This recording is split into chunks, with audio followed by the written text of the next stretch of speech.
If that company's or if that program's dealing with, customers, then the network that we are in is the network that has nothing to do with the customers. Meaning that if there's a mistake made, then yeah, it doesn't matter.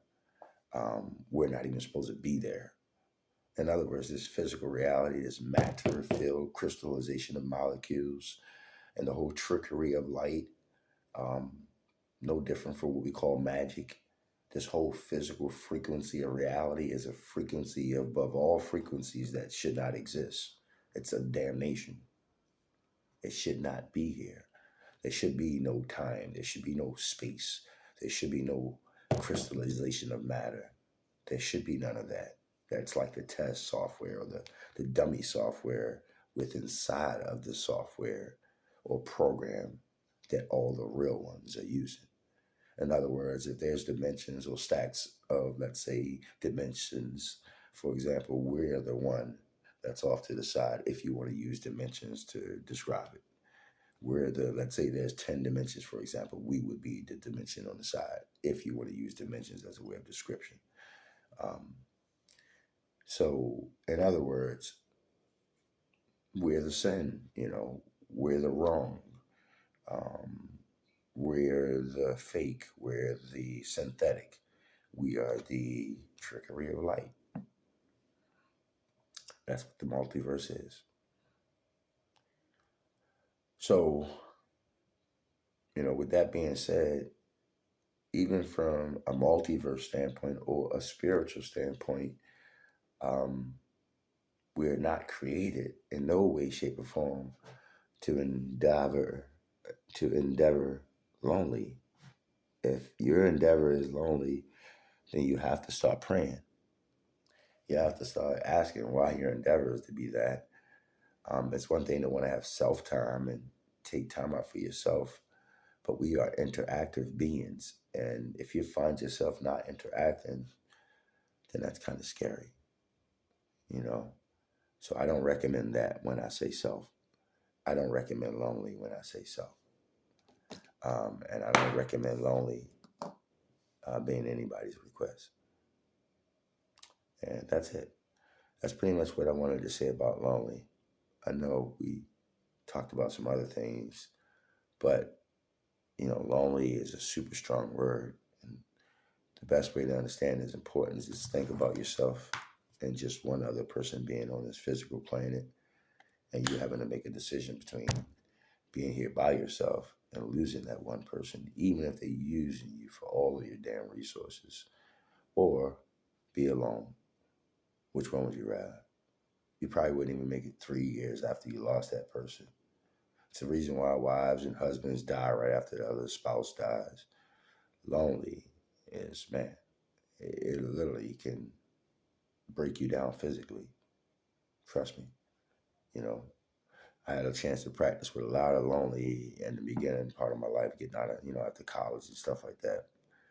And yeah, it's, it can beat up on you. You know, I can imagine guys in the military, stuff like that, being away from their family for long periods of time. I can imagine people who run away, I've been there too, imagine people who, you know, not close to their family. Maybe they do drugs or something. They got a problem with drugs and they don't like the family to see them like that. I've met a lot of people like that. They don't like their family to see them like that. So they may make a decision to run to other states and stuff like that. They got a bad drug habit. And imagine that person not being able to communicate with their family, you know. Alone is a motherfucker. It's literally a curse. It's not a curse you want to put on yourself. It's good to have self-time, but you definitely don't want to curse yourself for being alone. If you have to, just remember the golden rule.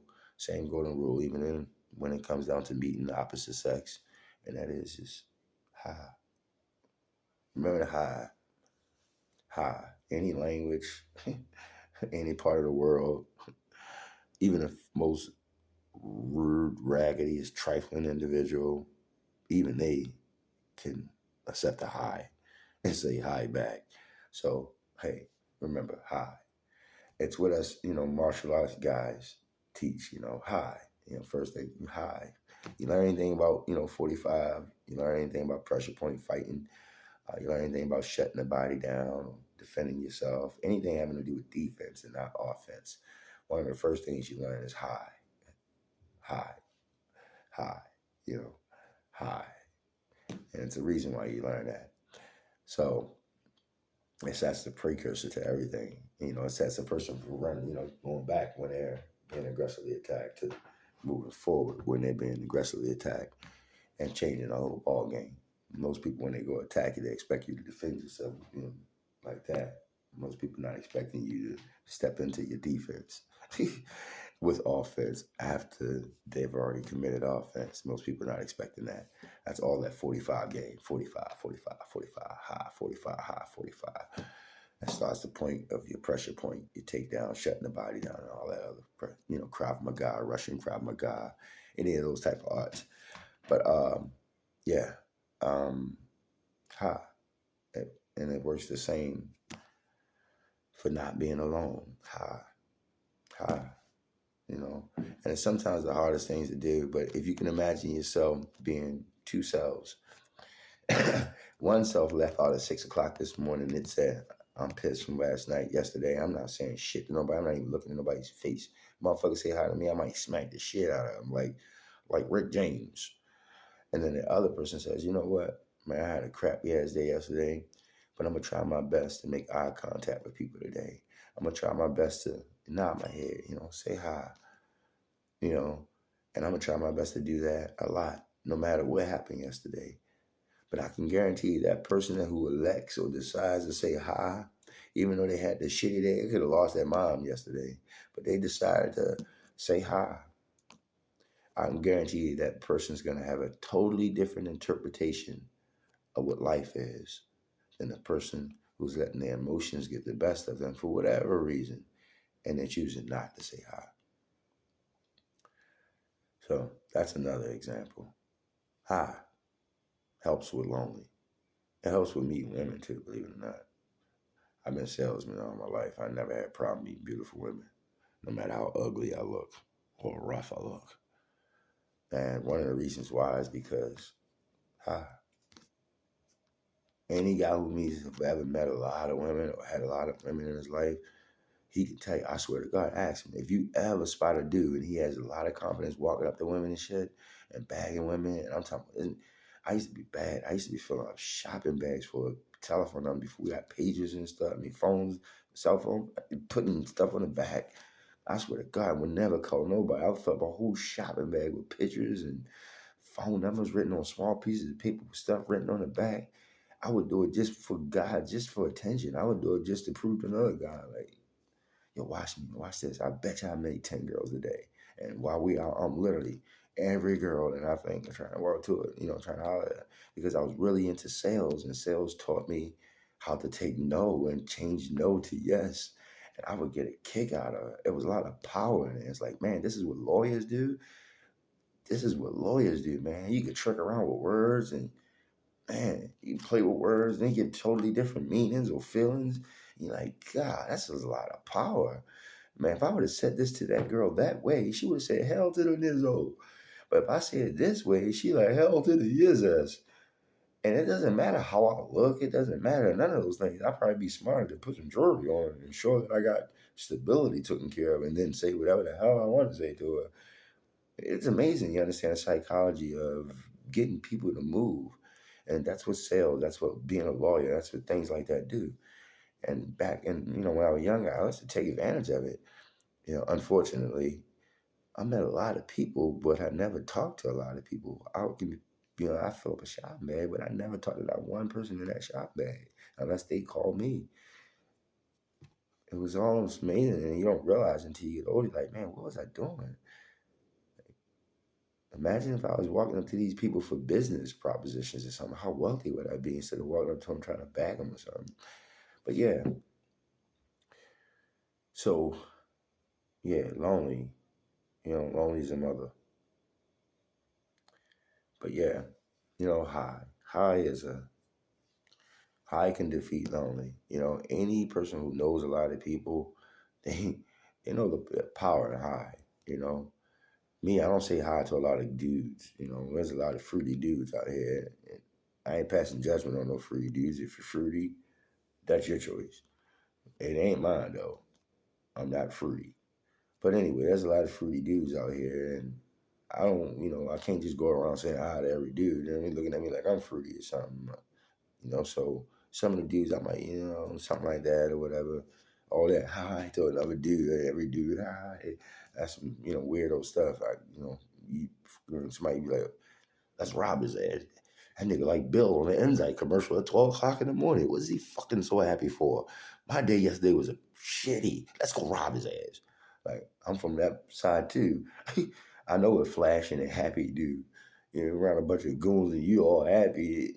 It's kind of disrespectful, you feel me? And rightfully so, because I've been on both sides of the spectrum, having a lot and not having a lot. So, and I know how I felt when people came around trying to flash, and I'm from that life at that point in my life where you might not want to do that. You know the rule, bro. You slipping. The rule is you don't do that, bro. You already know you don't do that.